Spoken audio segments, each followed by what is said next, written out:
सभी क्रांतिकारी साथियों को हाथ जोड़कर मेरी नमस्ते। और मैं आपके सामने आज आया हूं ये मुद्दा लेकर के कि मेरे पास बहुत सारे फोन आते हैं कि हमें क्या करना है और क्या नहीं करना है। मतलब आंदोलन हमारा रोज की रोज मजबूत हो रहा है और ज्यादा लोग रोज जुड़ रहे हैं। मतलब बहुत ज्यादा लोग जागरूक हो रहे हैं। एक आदमी ने अगर गलती से कोई एक डोज ले ली थी तो वो अगली डोज के लिए बिल्कुल साफ मना कर रहा है। अपने बच्चों के लिए वो किसी भी हद तक जाने को तैयार है। और सरकार को इस बात का पता है, सीआईडी के पास इस बात की जानकारी है, इसीलिए बच्चों के लिए अभी इस कोई डोज नहीं आई है। और ये एक अच्छा पहलू है हमारे जागने का। लेकिन दूसरे देशों के अंदर कुछ जगह पर माँ बाप से पूछे बिना स्कूल वालों ने बच्चों को ठोक दिए और उनके एडवर्स इफेक्ट भी हुए। बहुत सारे बच्चों को अपनी जान से हाथ भी धोना पड़ा। लेकिन हमारे देश के अंदर हमें क्या करना है और क्या नहीं करना है, इस मुद्दे पर मैं अभी ये वीडियो बना रहा हूं। और आपको अपने सुझाव भी देने हैं और अपनी बातें भी बतानी है। कमेंट बॉक्स में डाल दीजिए, आप इसको शेयर कीजिए, ट्विटर पे भी मैं इसको डाल दूंगा, आप रिट्वीट भी कीजिए।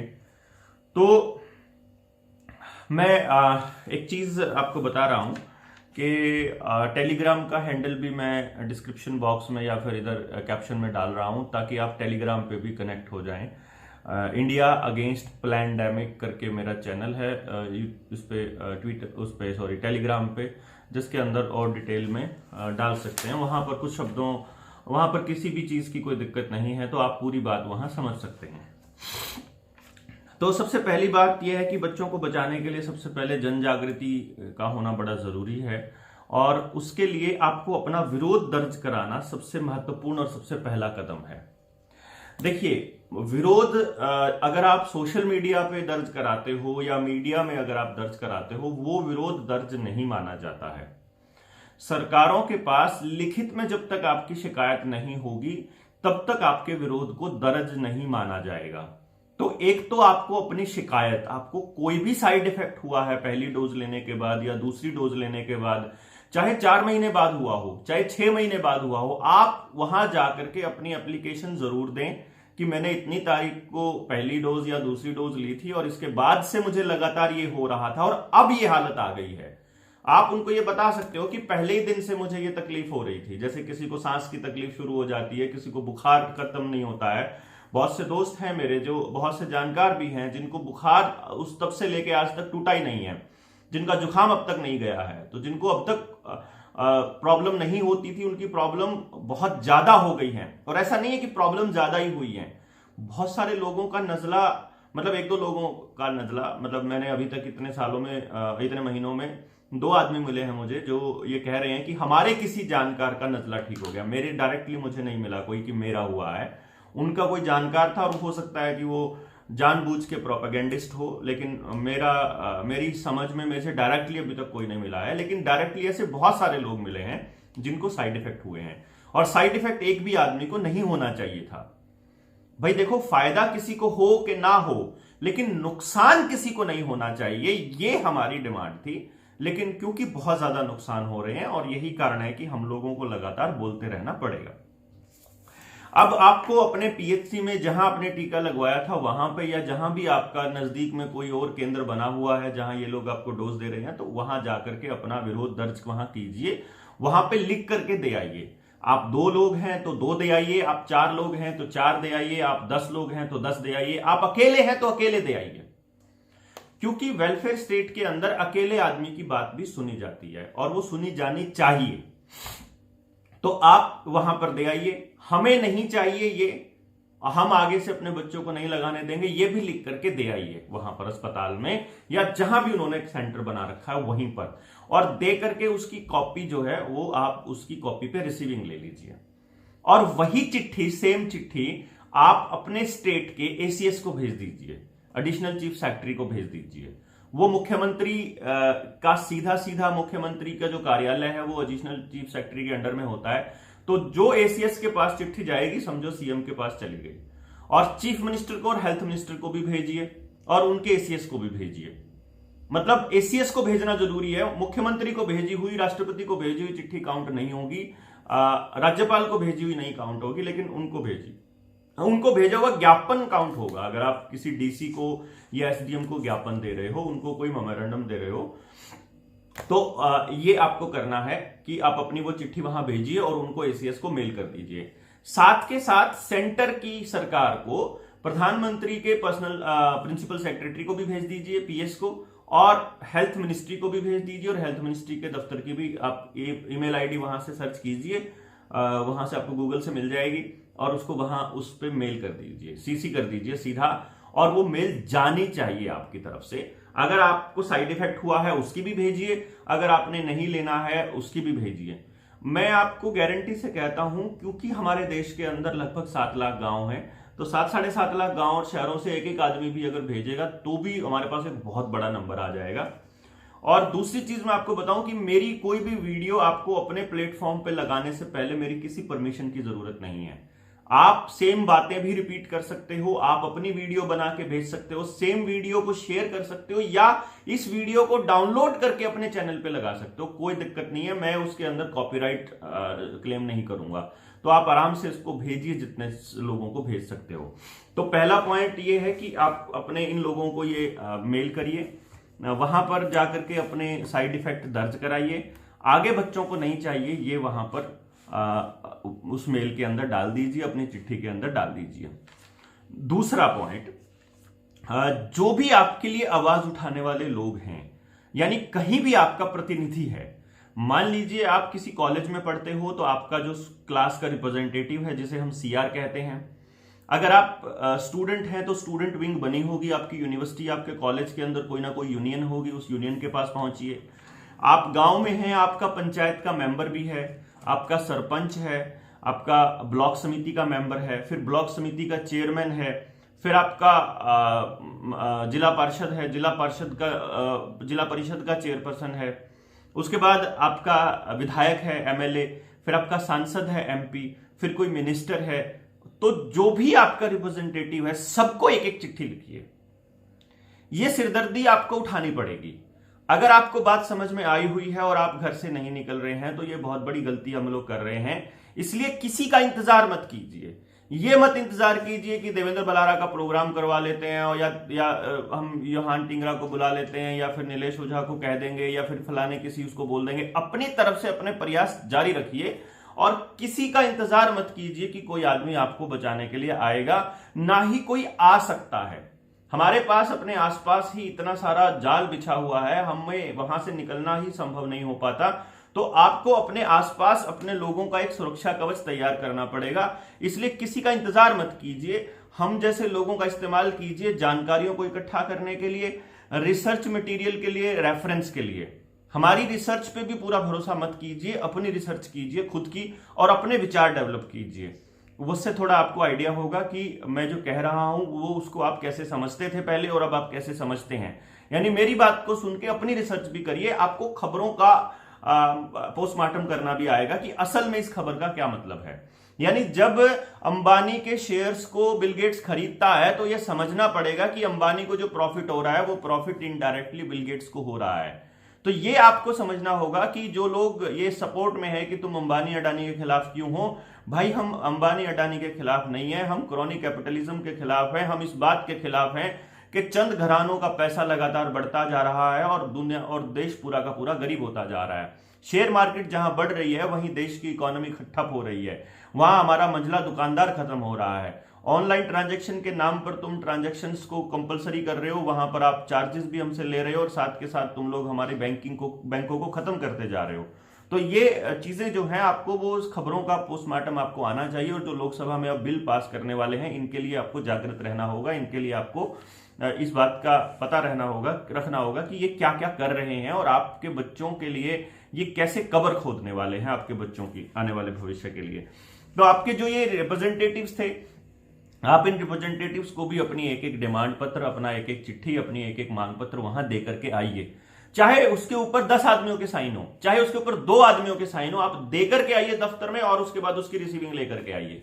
ये चिट्ठी आपके पास होनी बहुत जरूरी है, कागज होना आपके पास बहुत जरूरी है, मेल का सबूत होना आपके पास बहुत जरूरी है कि हमने शिकायत दर्ज कराई थी। क्योंकि सरकार ये कह रही है कि लोग विरोध कर ही नहीं रहे हैं। सरकार ये कह रही है कि हमारे पास तो किसी का कोई साइड इफेक्ट का कोई डाटा ही नहीं है। सरकार ये कह रही है कि किसी को कोई नुकसान नहीं हुआ है।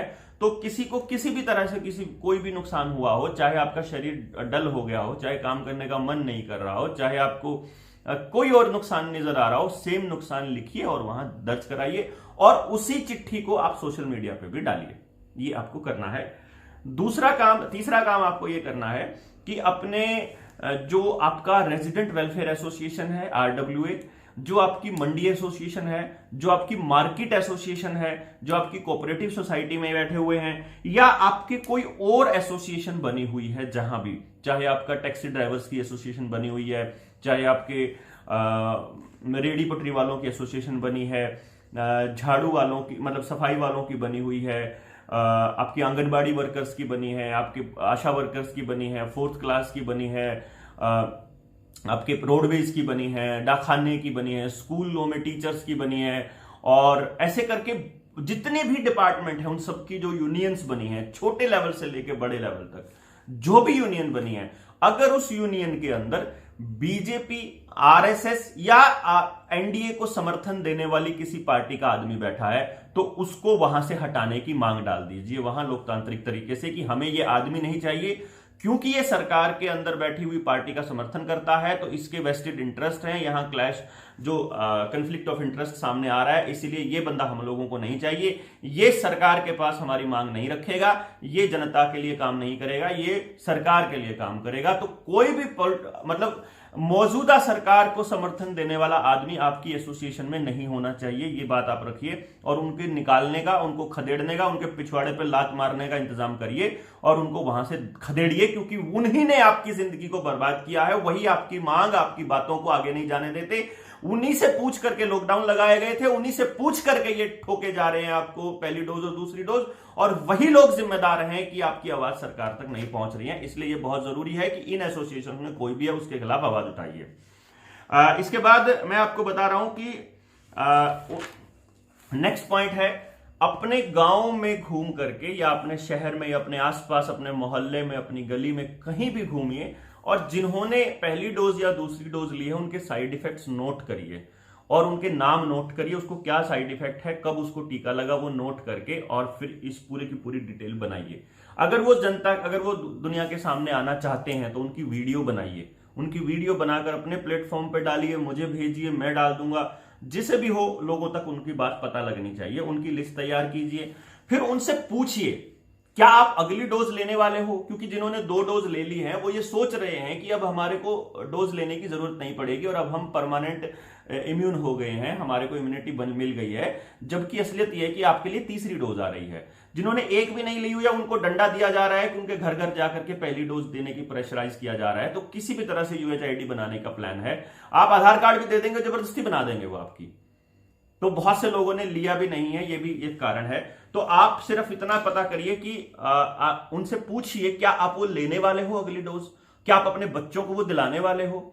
अगर वो नहीं दिलाने वाले हैं तो उनको पूछिए कि कल को अगर हम रिप्रेजेंटेशन देने के लिए अपने DC के पास जाएंगे, SDM के पास जाएंगे या MLA के पास जाएंगे या कहीं पर हम प्रदर्शन रखेंगे, धरना रखेंगे, तो क्या आप आएंगे, क्या हम आपको मैसेज भेजें, क्या इससे संबंधित चीजें हम बताएं। पर्सनली कनेक्ट कीजिए, Facebook, WhatsApp group, Telegram group के भरोसे मत रहिए, उनके भरोसे आंदोलन नहीं होते हैं। अभी तक हमारे आंदोलनों का पीछे रहने का मतलब सिर्फ इतना, यही कारण है।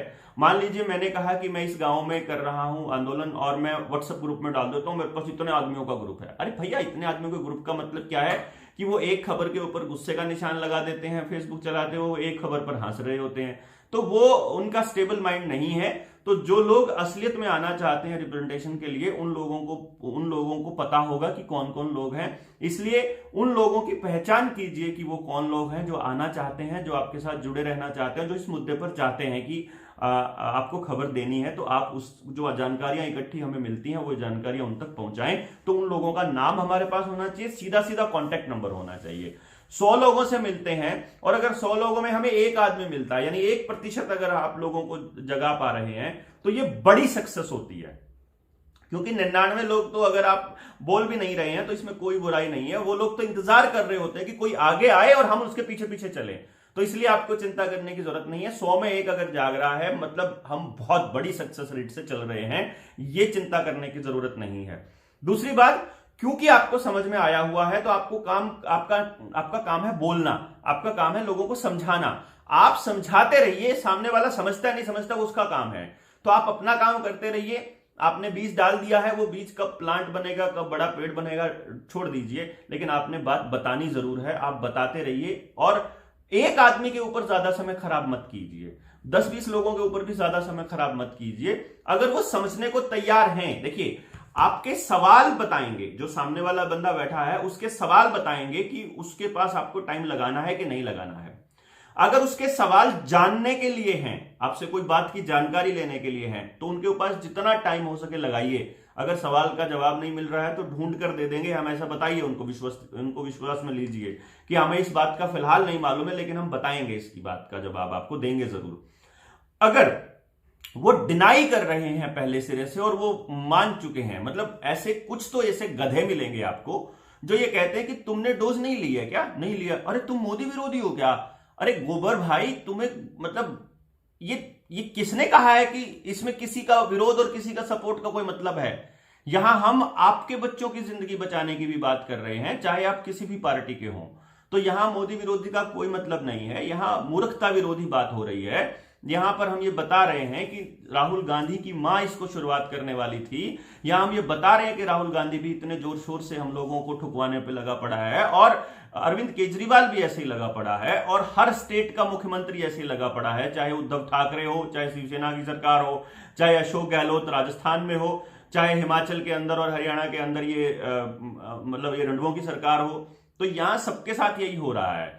तो कोई सरकार आपकी नहीं है, ये आपको समझना पड़ेगा। इसलिए ग्राउंड लेवल पर लोगों को समझाने की बात मैं कह रहा हूं, और वहीं से डेटा इकट्ठा करने की बात कह रहा हूं, ताकि जब आप देखिए, अभी हम बात कर रहे हैं बहुत से लोगों को हुआ। अभी मैं बहुत जल्दी, मेरे एक मित्र हैं अपने दिल्ली में बैठे हैं, बहुत दिन हो गए, उन्होंने मुझे कहा था कि वेबसाइट उन्होंने ले ली है, वो मेरी मदद के लिए वेबसाइट तैयार करके दे रहे हैं। तो मैं बहुत जल्दी एक वेबसाइट तैयार कर दूंगा, तो फिर सबको मैं अलाउ कर दूंगा कि आप वहां वीडियो डाल सकते हैं। उसके बाद वो वीडियो वहां डल के एक जगह पर आ जाएगी, तो सबकी प्रॉब्लम्स वहीं पे ले लेंगे हम लोग। और हिम्मत बिल्कुल नहीं हारनी है।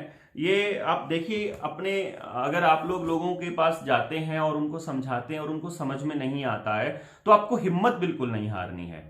हमारे यहाँ देखा देखी में होता है बहुत कुछ, हमारे यहाँ नहीं, पूरी दुनिया में ही ऐसा होता है। पूरी दुनिया में विरोध हो रहे हैं। जिस प्रकार से डर कंटेजियस होता है, जिस प्रकार से डर भी संक्रमण से फैलता है, मतलब एक आदमी डरा हुआ है तो दूसरा भी डर जाता है, उसी प्रकार से साहस भी और आंदोलन भी संक्रमण करने वाला होता है। यही कारण है कि दुनिया भर की सरकारों ने अपने देशों के अंदर ऐसे कानून बनाए हैं कि उस देश का विरोध दूसरे देश को नजर ना आए, वहां की जनता को नजर ना आए, क्योंकि ये वैश्विक षड्यंत्र है, क्योंकि पूरी दुनिया के संसाधन काबू करने का खेल चल रहा है। इसीलिए पूरी दुनिया के अंदर विरोध चल रहे हैं, पूरी दुनिया में मैसिव प्रोटेस्ट हो रहे हैं। भारत में मैसिव प्रोटेस्ट सिर्फ इसलिए नहीं हो रहे हैं क्योंकि हम लोगों के अंदर क्रिटिकल एनालिसिस की आदत नहीं है। हमें स्कूल कॉलेज में चुपचाप टीचर को फॉलो करना सिखाया है। हमें हमारी पेरेंटिंग के अंदर चुपचाप पेरेंट्स को फॉलो करना, पेरेंट्स की बात को फॉलो करना सिखाया है। हमारे यहां सरकारों के खिलाफ सवाल पूछने को गलत करना बोलते हैं। जैसे कुछ लोग तो कल ही मैं अपने एक मित्र के पास बैठा हुआ था परसों, वो मुझसे पूछता है फिर सरकार क्यों करेगी ऐसा, मतलब उसको ये यकीन नहीं हो रहा कि सरकार आपके खिलाफ काम कर रही है। मतलब ये एक समझने वाली बात होती है कि क्रिटिकल एनालिसिस जो है वो बहुत कमी है हमारे देश के अंदर, और यही कारण है कि हम जागने में थोड़ा वक्त लेते हैं। आजादी की लड़ाई भी देखिए 1857 में शुरू हुई और 1947 में जाकर के हमें आजादी मिली। 1600 ईस्वी में आ गए थे अंग्रेज, 1900 तक 300 साल ऐसे ही चलता रहा। तो हम नहीं चाहते कि 300 साल लगे हमें ये समझने में कि हम गुलाम हो गए हैं। अगर आप अपनी मर्जी से कहीं आ जा नहीं पा रहे हो, अगर आपको कहीं जाने के लिए सर्टिफिकेट दिखाना पड़ रहा है, तो समझिए कि वही दौर आ रहा है कि dogs and Indians are not allowed here. बिना सर्टिफिकेट वाला आदमी is not allowed here. Same चीजें हैं, आप समझिए। तो ये गुलामी वाला दौर ही है, इसको हमें तोड़ना है, इसके खिलाफ हमें आवाज उठानी है, ये हमें बताना है। और अपने गांव शहर, अपने आसपास जो गरीब लोग हैं, वो बेचारे राशन के चक्कर में टीका लगवा रहे हैं। ये एक बहुत बड़ा अन्याय उन लोगों के साथ हो रहा है। उन लोगों की आवाज वहां के लोकल जो लोग जिनको समझ में आया हुआ है उनको उठानी चाहिए। तो गांव के जो नौजवान बच्चे हैं जिन्होंने नहीं लेना है टीका और कॉलेज में पढ़ते हैं, यूनिवर्सिटी में, जिनकी थोड़ी क्रिटिकल अभी बची हुई हो, जिनमें थोड़ी बहुत अकल, या जिनको ये समझ में आया हुआ है कि ये खेल कितना बड़ा है, वो लोग उन गरीबों को लेकर के राशन के डिपो वालों के पास जाएं, चाहे जाकर के उनके पेट्रोल पंप वालों को, अगर पेट्रोल पंप वाले पेट्रोल नहीं दे रहे हैं तो वहां जाके आंदोलन करें, वहां जाके वो बैनर बोर्ड लेकर के खड़े हो जाएं कि तुम्हारी ये तानाशाही नहीं चलेगी, और एमएलए के घर के बाहर प्रदर्शन करें, चाहे वो लेके चुपचाप खड़े हो जाएं, चाहे टी शर्ट बनवाइए कि कोरोना के नाम पे क्या हो रहा है, या इस पूरे के पूरे षड्यंत्र का खेल क्या हो रहा है, या टीकाकरण से किसको नुकसान हुआ है, उससे रिलेटेड टी शर्ट बनवाइए। अगर आप कहीं ऐसी जगह पर है जहां पर आपको मास्क लगाना ही पड़ रहा है तो उसके ऊपर लगा लीजिए कि ये महामारी से बचने के लिए नहीं, पुलिस से बचने के लिए है। तो मैसेज सरकार को जाएगा कि यार ये तो लोग जाग रहे हैं और इनको अब इतना आसान नहीं होगा समझाना, या फिर इनको इतना आसान नहीं होगा इनकी बातों को इग्नोर करना। तो आप आपकी आवाज को वो सुने या ना सुने, ये इस बात पे डिपेंड करता है कि आप कितनी जोर से आवाज उठा रहे हैं, आप कितनी लगातार आवाज उठा रहे हैं, आप कितने शांतिपूर्ण तरीके से अपनी बात को रख रहे हैं। इसका एक बहुत बड़ा एग्जाम्पल आपको हमारे देश के किसानों ने दिया है। पिछले एक साल से 26 तारीख को 1 साल हो चुका है, 1 साल से वो लोग बॉर्डर पर बैठे हैं। उससे 3-4 महीने पहले पंजाब के अंदर वो रेलवे लाइनों पर बैठे थे। आप सोचिए कि उन लोगों ने कितना लंबा संघर्ष किया है और ये साबित कर दिया कि इस देश का प्रधानमंत्री एक बुज़दिल आदमी है, जो मतलब झूठ बोलता है, जो लगातार झूठा है। और वो जो नेता बकवास करते थे इन कानूनों के पक्ष में, वो अब मुंह दिखाने लायक नहीं रहे। तो वो लोगों को मुंह की खानी पड़ी, जिसको एक बहुत बड़ा नेता और बड़ा मतलब जिगर वाला नेता साबित करने की कोशिश की थी इस भांड मीडिया ने, उसकी पोल खोल दी किसानों ने। और आप लोग जब खड़े होंगे और किसानों के साथ आकर के खड़े होंगे, यकीन मानिए आपकी मांगों को ये नजरअंदाज नहीं कर पाएंगे। और यही कारण है कि केवल उन राज्यों में अभी इस नए वेरिएंट का कहर चल रहा है। मैंने ट्विटर पे वो मैंने शेयर किया था कि जो ये नए वाला वेरिएंट है, ये तो मई 2022 में आना था। वर्ल्ड इकोनॉमिक फोरम की चार्ट बने हुए हैं कि कौन से महीने में कौन सा वेरिएंट आएगा, उस हिसाब से उसने म्यूटेशन कर ली है। तो ये बड़ी खास, इससे आगे और वेरिएंट आने हैं। अभी तो स्मॉल पॉक्स आना है, अभी तो दूसरी और बीमारी आनी है, और एक नया वायरस आना है। तो जितने वायरस आएंगे उन सबके लिए एक एक डोज मिलती रहेगी। तो ये लगातार आपको परमानेंट डोजेस देने का सिलसिला जारी रहेगा। तो चिंता मत करिए, जिन्होंने ले ली है नहीं ली है, वो लगातार चलेगा। आपके हर प्रॉपर्टी को इन्होंने मार्क कर लिया है। आपके जितने भी डंगर हैं उनके ऊपर भी इन्होंने आधार कार्ड जैसा एक सिस्टम बनाना शुरू कर दिया है। तो आने वाले वक्त में आपको कमर्शियल लाइसेंस लेने पड़ेंगे, सारे कमर्शियल आपको बिजली के कनेक्शन लेने पड़ेंगे। ये तो छोटी बानगी है, ये तो एक एग्जाम्पल, ये तो शुरुआत है। ये आप अगर बोले नहीं तो आप कुछ भी काम करते हो, आपने स्कूल खोला हो तो आप बर्बाद होंगे, आपने दुकानें खोली होंगी तो भी आप बर्बाद होंगे, आपके बड़े कारोबार हैं जहां आप बड़े उद्योगपति आपके कारोबार में शामिल होंगे तो आप बच सकते हैं। तो अगर आप आम आदमी हैं तो आप बच नहीं पाएंगे। तो इसलिए बहुत जरूरी है कि इस आवाज को बुलंद करिए और इनके सामने खड़े होइए और इनको बोलिए कि हम बोलते रहेंगे, हम तब तक बोलते रहेंगे जब तक आप हमारी मांगों को नहीं सुनते हो, जब तक आप हमारी आवाज को नहीं सुनते हो और हमारी मांगों को मानते नहीं हो। और ये किसानों ने बहुत शानदार तरीके से हम लोगों को एग्जाम्पल दिया है, हमें हिम्मत दी है। पूरे देश के लोगों को, पूरी दुनिया के लोगों को इन्होंने जागृत किया है और कहा है कि सरकारें कितनी ही मजबूत क्यों ना हो या कितनी ही मजबूत क्यों ना दिखाई देती हो, असल में वहां बुज़दिल लोग बैठे होते हैं जिनको हमारे जैसे लोगों के बोलने से भी डर लगता है। तो इसलिए ऐसे डरपोक लोगों से डरने की जरूरत नहीं है, आपको खौफ में रहने की जरूरत नहीं है कि ये होगा तो क्या होगा। आप अपने आसपास बॉन्डिंग को इतनी मजबूत कीजिए कि आपको सरकारों की जरूरतें कम से कम हो और आप सरकारों को ये बता पाएं अपने संगठन के साथ, अपने इकट्ठा होकर के, कि मालिक हम हैं, तुम नौकर हो। तुम नहीं बताओगे हम सांस कैसे लेंगे, तुम नहीं बताओगे हम कैसे जिएंगे, हम बताएंगे तुमने कैसे पॉलिसी बनानी है, हम बताएंगे हमें कैसे जीना है। जय हिंद।